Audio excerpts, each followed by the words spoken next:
अनुच्छेद 111 विधेयकों पर राष्ट्रपति की अनुमति। विधेयक या बिल एक अधिनियम का प्रारंभिक रूप होते हैं जो किसी सदन में प्रस्तुत किए जाते हैं। जब संसद की उस पर सहमति मिल जाती है, संसद में लोकसभा, राज्यसभा और राष्ट्रपति तीनों की उस पर कंसेंट मिलने के बाद फाइन दोनों सदनों से पारित और राष्ट्रपति के साइन होने के पश्चात वो अधिनियम बनता है। तो विधेयकों पर राष्ट्रपति अनुमति कैसे देता है? दोनों सदनों से पारित होने के बाद जब राष्ट्रपति के समक्ष जाता है तो वो कैसे अनुमति देगा, क्या उसके संबंध में शक्तियाँ होगी, इस पर आज विचार करते हैं। सामान्यतः 4 प्रकार के विधेयक होते हैं। जनरली आप जितने भी विधेयक पढ़ोगे कुल मिला के 4 प्रकार के विधेयक होंगे। एक सामान्य विधेयक किसी भी प्रकार का सामान्य विधेयक हो सकता है जो आप आम जीवन में देखते रहते हो। पर्यावरण संरक्षण अधिनियम, वन संरक्षण अधिनियम, भारतीय दंड संहिता अधिनियम, ये सारे सामान्य विधेयक होते हैं। दूसरा धन विधेयक और वित्त विधेयक। धन विधेयक और वित्त विधेयक, धन विधेयक आप 110 में पढ़ के आए हो, 109 में उसका प्रोसीजर है। वित्त विधेयक आर्टिकल 117 में पढ़ोगे। धन विधेयक, वित्त विधेयक पैसे से संबंधित विधेयक होते हैं। इनके संबंध में लोकसभा ज़्यादा शक्तिशाली होती है, एब्सोल्यूट पावर लोकसभा के पास होता है। तीसरा संविधान संशोधन विधेयक। अनुच्छेद 368 में संविधान संशोधन की बात कर रखी है। वो संविधान में संशोधन करने के लिए जो भी विधेयक लाया जाता है उसको संविधान संशोधन विधेयक कहा जाता है। वर्तमान में 105 संविधान संशोधन संविधान में हो चुके। फोर्थ, प्राइवेट विधेयक। ये सारे विधेयक जो मैंने इससे पहले चर्चा की थी ये सरकार के द्वारा लाए जाते हैं, इनको सरकारी विधेयक कहते हैं। प्राइवेट विधेयक कोई भी राज्यसभा लोकसभा का कोई भी सदस्य ला सकता है।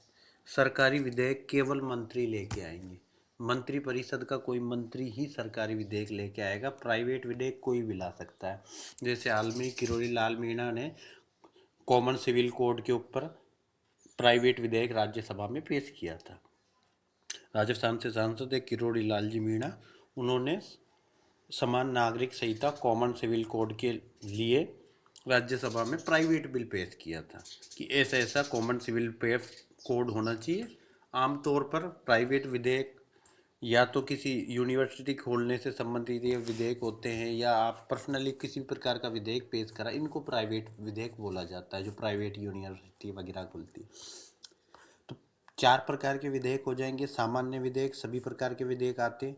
धन विधेयक, पैसे से संबंधित विधेयक, संविधान संशोधन आर्टिकल 368 के तहत, और प्राइवेट विधेयक।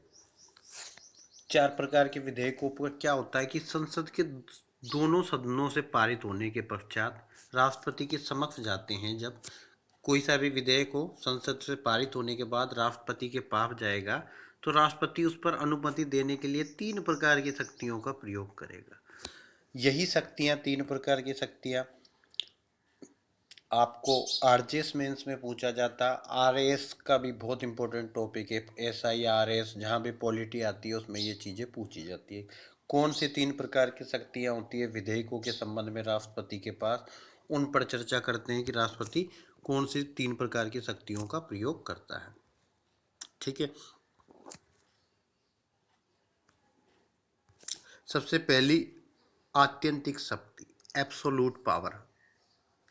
इसको एब्सोल्यूट पावर बोल दो, एब्सोल्यूट वीटो बोल दो। आत्यंतिक लिखा हुआ है, इसको आत्यंतिक पढ़ना, आत्यंतिक। ठीक है, आत्यंतिक वीटो में क्या होता है कि किसी विधेयक पर जो दो दो सदनों से पास होकर राष्ट्रपति के पास आया, राष्ट्रपति या तो अनुमति देता है या अनुमति नहीं देता है, फैसला करेगा, उसको आत्यंतिक कहेंगे। एक फैसला करना है, या तो वो अनुमति दे देगा कि मैं इस विधेयक पर साइन करता हूँ, पारित, ठीक है, वो अधिनियम बन जाएगा, या वो लिख अनुमति देने से इनकार कर सकता है। किन विधेयकों पे अनुमति देता है? सरकारी सभी विधेयकों पे अनुमति देता है। इनकार किन पे करता है ये मैंने आपको कोष्टक में बता रखा है। कोष्टक में क्या बता रखा है ब्रैकेट के अंदर कि गैर सरकारी विधेयक, मतलब प्राइवेट विधेयक जो सरकार के द्वारा नहीं आते, प्राइवेट विधेयक है, उनको अनुमति देने से इनकार कर सकता है। या कोई ऐसा विधेयक था जो दोनों सदनों से पारित होने के पश्चात राष्ट्रपति के पास पहुंचा था, इतने में ही मंत्रिमंडल का विघटन हो गया, क्योंकि मंत्रिमंडल विधेयक बनाती है, मंत्रिमंडल का विघटन हो गया, उनको पारित हो गया राष्ट्रपति के पास जाने के पश्चात, अब राष्ट्रपति उस पर साइन करने से इनकार कर सकता है। क्योंकि जो मंत्रिपरिषद है वो तो विघटित होगी, नई सरकार आएगी, वो उस विधेयक के संबंध में कैसी राय रखती है दोबारा पास करके भेजेगी अगर उनको उस विधेयक के संबंध में। तो अब राष्ट्रपति वेट करता है कि नई सरकार आती है वो इस पर कैसा फैसला लेती है। अगर वो नई सरकार आके कह देते कि राष्ट्रपति जी जो विधेयक उन्होंने भेजा था उसको पास कर दो, देन वो कॉमन वे पे पास करते। पर राष्ट्रपति अगर कोई विधेयक दोनों सदनों से पारित होकर उसके पास आता है और मंत्रिमंडल पश्चात में विघटित हो जाता है या लोकसभा का विघटन हो जाता है, लोकसभा से ही अधिकांश मंत्री होते हैं, तो मंत्रिमंडल का विघटन हो जाने पर वो अनुमति देने से इनकार कर देता है। तो आत्यंतिक वीटो दो चीज़ों के बारे में बात करेगा, या तो अनुमति देगा या नहीं देगा। सरकारी विधेयकों पे अनुमति दी जाती है, किन पर अनुमति देने नहीं देगा, केवल दो प्रकार के विधेयकों पे अनुमति नहीं देता है। एक तो गैर सरकारी विधेयक मतलब प्राइवेट विधेयक पे जो किसी सांसद ने पेश किया हो, या फिर राष्ट्रपति के पास विधेयक साइन के लिए पहुंचा था उसके पश्चात मंत्रिमंडल का विघटन हो गया तो इनकार कर सकता। इंटरव्यू में ये क्वेश्चन कई बार पूछे गया है कि राष्ट्रपति क्या किसी विधेयक पर अनुमति देने से इनकार कर सकता है, और हम जनरल आर्टिकल 111 पढ़ते हैं तो उसकी लैंग्वेज को देखकर ऐसा लगता है कि वो नहीं करता है। पर आप याद रखना दो प्रकार के विधेयकों पे वो ना कर सकता है, एक प्राइवेट विधेयक, दूसरा राष्ट्रपति के पास पहुंचने के पश्चात मंत्रिमंडल का विघटन। दूसरी शक्ति की बात करते हैं, निलंबनकारी वीटो। दूसरी शक्ति कौन सा होगा? निलंबनकारी वीटो। निलंबन मतलब सस्पेंशन, किसी चीज को निलंबित करना, थोड़े समय के लिए टालना। विधेयक को पुनर्विचार के लिए भेजना, या आर्टिकल 111 की लैंग्वेज में स्पष्ट लिखा है कि कोई विधेयक आता है तो उसको राष्ट्रपति एक बार पुनर्विचार के लिए भेज सकता है, मंत्री कि आप सदन इस पर दोबारा से विचार करें। पर पुनर्विचार के पश्चात जो भी सलाह दी जाती है उसको मानने के लिए राष्ट्रपति बाध्य होता है। केवल एक बार विधेयक को पुनर्विचार के लिए भेजेगा, पुनर्विचार के पश्चात दोनों सदनों ने फिर से उसी को वैसा ही पारित करके भेज दिया तो उस पर पुनर्विचार के पश्चात दी गई दोनों सदनों की सलाह को मानने के लिए राष्ट्रपति बाध्य होता है। तो एक बार सिर्फ कुछ समय के लिए टाल सकता है कि आप सदन में भेजो, अब सदन सत्र में नहीं है तो 2-3 महीने बाद सत्र में आएगा तब वापस पारित करके भेजेगा। तो इतने समय के लिए टाल सकता है, ये 4-6 महीने टालने का तरीका होता है निलंबनकारी वीटो। उसके बाद तीसरा वीटो होता है। ये वीटो आमतौर पर पहले चर्चा में कभी नहीं आया था, पर 1986 में ये एक बार चर्चा में आया। जेबी, जेबी हमारे जेब होता है तो जेब में रखना, या पॉकेट बोलते हैं उसको, पॉकेट वीटो, कि आप किसी चीज़ को जेब में रख के भूल गए, भूल नहीं गए, आपने जानबूझ के जेब में रख के छोड़ दिया। इस प्रकार से शक्ति का राष्ट्रपति प्रयोग करता है। कोई विधेयक है उस पर अनुमति देने के लिए राष्ट्रपति के लिए कोई समय सीमा संविधान में भी नहीं लिखी और कहीं नियमों उपनियमों में भी नहीं लिखी है कि किसी विधेयक को कितने समय के अंदर राष्ट्रपति अनुमति देगा।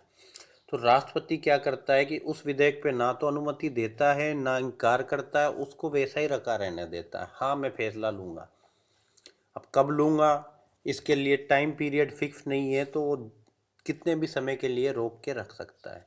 ठीक है, अनुमति देने के लिए अनिश्चित काल के लिए रोक सकता है। ये राष्ट्रपति की बहुत ही इम्पोर्टेंट पावर है कि जब राष्ट्रपति को लगता है कि कोई चीज़ है जो गलत हो रहा है और मुझे उसको रोकना चाहिए और सरकार निरंकुशता से ऐसे कार्य कर रही है, तो वो किसी प्रकार के अधिनियम को जेबी या पॉकेट वीटो के द्वारा अनुमति देने के लिए रख लेगा कि अभी मैं अनुमति दूंगा, सोच विचार करूंगा, ना तो हाँ करेगा ना करेगा। जेबी पॉकेट वीटो, जेब में रख के छोड़ दिया, ना तो किसी को यस किया ना किसी को नो किया। ये संविधान का एक लूप होल था जिसका राष्ट्रपति ने फायदा उठाया। ये एक इम्पोर्टेंट क्वेश्चन है नीचे कि राष्ट्रपति ने पॉकेट वीटो या जेबी वीटो का प्रयोग केवल एक बार किया। राष्ट्रपति थे ज्ञानी जेल सिंह जी। राजीव गांधी के कार्यकाल में डाक संशोधन विधेयक 1986 आया था। डाक संशोधन विधेयक, आप सीआरपीसी की धारा पढ़ते हो 92, 93, 94, वहाँ पर ये कहा गया है कि कोई दाग के अंदर कोई चिट्ठी है उसको खोल के पढ़ सकते नहीं पढ़ सकते वो पावर। ये अधिनियम यही बात करता है कि ताकि आप दाग तार वगैरह में जो सूचना किसी ने दी है वो एक दूसरे के बीच में ही होनी चाहिए। प्राइवेसी ये कहती है, ये अधिनियम कहता था कि सरकार चाहे तो पढ़ सकती है, और ये निजता का हनन करता था। इसलिए ज्ञानी जेल सिंह जी को इस अधिनियम पर आपत्ति थी, तो उन्होंने क्या किया, डाक संशोधन विधेयक 1986 पर ना तो अनुमति दी ना अनुमति देने से मना किया, ना उसको पुनर्विचार के लिए भेजा। उन्होंने अनिश्चित काल के लिए, कोई निश्चित समय नहीं, जब तक राजीव गांधी रहे तब तक 2-3 साल उन्होंने उस पर ना तो परमिशन दी ना मना किया। पॉकेट वीटो था, एक ही बार प्रयोग हुआ है, ज्ञानी जेल सिंह जी ने किया था और डाक संशोधन विधेयक पे किया था। एक बार मैं आपको रिकॉल करा देता हूँ चीज़ें कि हम आर्टिकल 111 पढ़ रहे हैं, विधेयकों पर राष्ट्रपति की अनुमति। 4 प्रकार के विधेयक होते हैं, साधारण विधेयक, दूसरा होता है धन विधेयक या वित्त विधेयक। धन विधेयक वित्त विधेयक दोनों मिलते जुलते होते हैं, ठीक है, सिमिलर चीज़ें होती है, कुछ इनमें कॉमन चीज़ें। धन विधेयक एब्सोल्युटली धन से संबंधित होता है और वित्त विधेयक धन प्लस अन्य विषय के अधिनियम भी उसमें शामिल होता है, दोनों मिला के वित्त विधेयक कहलाएंगे। संविधान संशोधन विधेयक और प्राइवेट विधेयक, 4 प्रकार के विधेयक होते हैं। दोनों सदनों से पारित होने के बाद राष्ट्रपति के समक्ष आते हैं। राष्ट्रपति के पास तीन पावर है। पहली आत्यंतिक या एब्सोलूट वीटो, इसमें किसी विधेयक को अनुमति दे भी सकता है मना भी कर सकता है। किसको नहीं देगा, प्राइवेट को नहीं देगा। और राष्ट्रपति के पास आने के बाद मंत्रिमंडल का विघटन हो गया था तो उस अधिनियम को भी अनुमति नहीं देगा। सस्पेंशन, कुछ समय के लिए सस्पेंड कर सकता है, पुनर्विचार के लिए भेज देगा, तो वो 2-3 महीने जब पुनर्विचार के पश्चात वापस सदन से पारित होकर आएगा, इतने समय के लिए निलंबित हो जाता है, समय लगा देता है। कुल मिला के देरी करने का काम है सस्पेंशन वीटो या निलंबनकारी वीटो। जेबी और पॉकेट वीटो, विधेयक के लिए अनुमति देने के लिए राष्ट्रपति के कोई समय सीमा संविधान में नहीं है। इस लूप होल का फायदा उठाकर राष्ट्रपति अनिश्चित काल के लिए परमिशन दूं या नहीं दूं उसको रोक के रख लेता है। इसको पॉकेट वीटो या जेबी वीटो कहते हैं। एक बार प्रयोग